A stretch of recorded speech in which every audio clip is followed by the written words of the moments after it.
Hi, and welcome. I'm back in the studio playing with new lights because we've got, thanks to you all faithful supporters of the Liaison Race Center for Racial Equity, some new setups. One of which, though, is not, it was a gift that we secured in kind funding from the San Diego Black Chamber of Commerce. And I am coming to you not from the Lenovo, but from a new Dell computer that was gifted to the center. This is going to allow us to be able to recruit an intern um, and be able to provide them with a laptop. But I've been playing around with it and I am liking it more and more. In fact, I actually think that this laptop is going to be better for doing videos, whether it be on YouTube or on Facebook. I am excited to start playing around with it and figuring out its capabilities.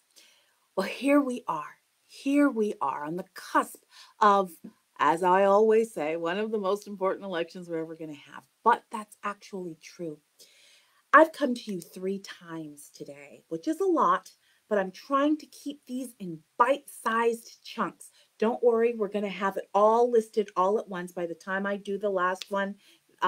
Vicki and or Rhonda will compile them, and it's going to be great. So I'm really excited about that. The very first one we talked about in the Liaison Race Live, that was this morning or early afternoon, was the difference, discerning the difference between grassroots, grass tops, and astroturf. Grassroots, grass tops, and astroturf. The second one was following the money. And then while I was doing following the money, it occurred to me there was something else that I wanted to talk about. And this one was very much less about this upcoming election, but the fact is, this is not going to be your last rodeo. We're going to be talking more about it later, but I also actually wanted to give about 5 minutes to the idea of propositions, signing um, petitions for propositions, usually by paid signature gatherers. So now here we are. We've done part 1, part 2, part 2.5. They're all up. They're going to be on all platforms, but for now, they are indeed at the takeout window. And this one here, I think, is even more important than what we've talked about so far, because this is where we start talking about not just being savvy about how to look at an ad, how to listen to an ad, how to read a petition or a proposition initiative, how to handle paid signature gatherers. This is about our praxis. This is about our praxis. You know what I say all the time, that who we are and how we do what we do and the motivation behind both of these are more important than what we actually wind up doing. That sounds a little bit counterintuitive, but believe me when I tell you that it isn't. Our praxis should indeed drive everything we do. And in fact, if we are not thinking about our praxis, thinking about our ethos, thinking about what guides us, what wakes us up in the morning, we are going to have a hard time discerning sometimes very confusing competing forces that are trying hard to sway us one way or the other. Liaison Race is nonpartisan by design and also by intention. I don't know if any of you or how many of you saw the meme that I posted maybe a couple of weeks ago that said Liaison Race is nonpartisan because white supremacy isn't.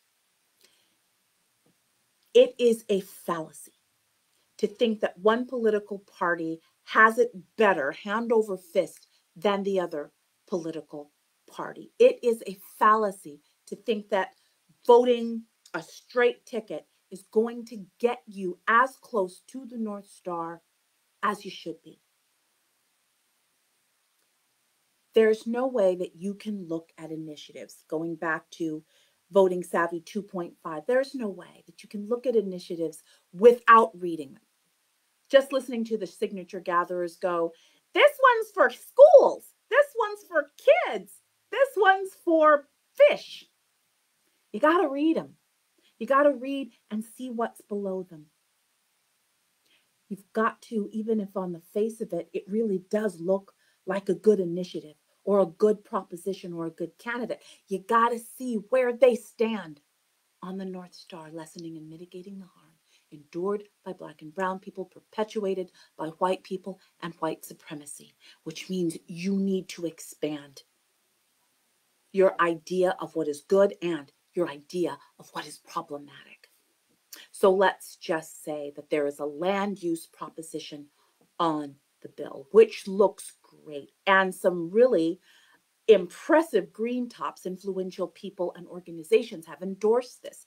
Let's go back to trees. I've been doing trees all day. So you got your Greenpeace. So you got your Nature Conservancy. So you got a few other places and some prominent spokespeople, and it looks like it's terrific. But then you read down to the second or third page and you notice that it's only for a specific parcel of land and a specific precinct that's going to actually get protected. And it's in a neighborhood where it's always protected.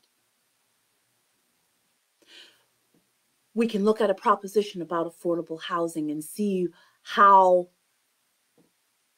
builders may or may not be exempt in more affluent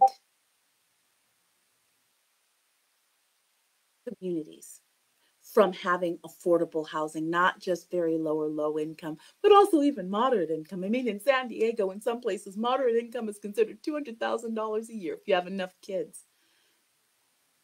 We need to make sure that what is good on its face is good for everybody.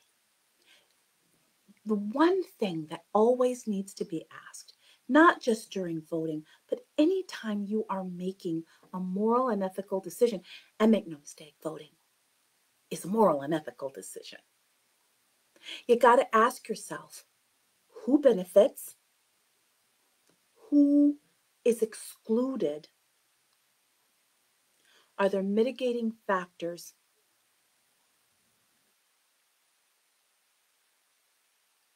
Or does this not only continue the status quo, but it exacerbates the status quo? And it doesn't matter how crunchy the language or how crunchy the people telling you about the language. In order to vote well, you need to be willing to see beyond yourself. You need to be willing to see beyond your immediate short-term best interests. That's hard to do, and I get that. I get it. But this is part of the discipline that I had hoped would be not only initiated but built upon since the last big election, 2000, and the election before that, 2016. And I got to tell you, and I'll write it in the essay. You'll hear more about it. But I got to tell you, I'm more than a little bit disappointed at just how little has actually been learned. In another Lace on Race short, where we talk about voting savvy, we're going to talk about the fact that voting really does matter. Ish. I hope you stay tuned for that one. If you like what you're seeing, please do consider, if you're not already a member of Lace on Race, to become a member of Lace on Race by liking or subscribing on all the platforms in which you see this video. And if you want to continue seeing content where you will get content that you may not be getting other places, both original content and aggregated content, consider supporting Lace on Race as well.